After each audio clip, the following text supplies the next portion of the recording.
Direct fire refers to the launching of a projectile directly at a target within the line of sight of the firer. The firing weapon must have a sighting device and an unobstructed view to the target, which means no objects or friendly units can be between it and the target.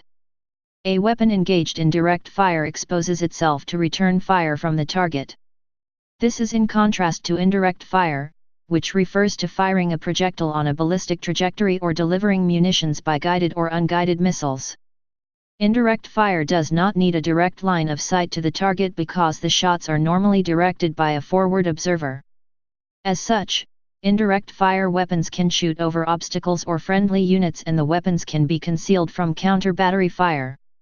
Description: examples of direct fire weapons include most ancient and modern weapons such as bows, handguns, rifles, machine guns, and recoilless rifles.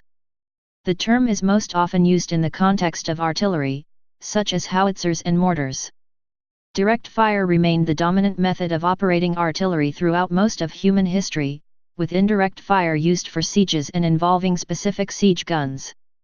Technological developments born of the Industrial Revolution and the development of technical practices in the late 19th century led to an appreciation of indirect fire, although it was not until World War I that indirect fire supplanted direct fire as the primary method by which artillery supported the other combat arms. During World War II, direct fire remained secondary to indirect fire, although it was used profusely in situations where indirect fire was less effective, and new direct fire artillery such as anti-tank guns and anti-aircraft guns were developed. After World War II, new technology continued to diminish the role of direct fire. However, in several situations it remains a necessary function. One of these is the defense of fixed fortified areas, for example fire support bases, for which specific firing techniques and munitions such as Killer Jr. and Beehive anti-personnel rounds were developed.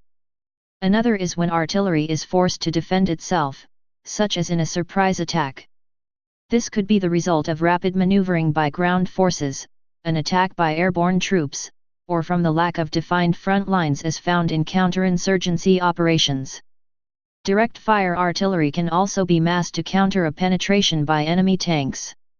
In particular, self-propelled artillery are ideally suited for this role on account of their mobility, armor protection, and faster rate of fire compared to other weapons.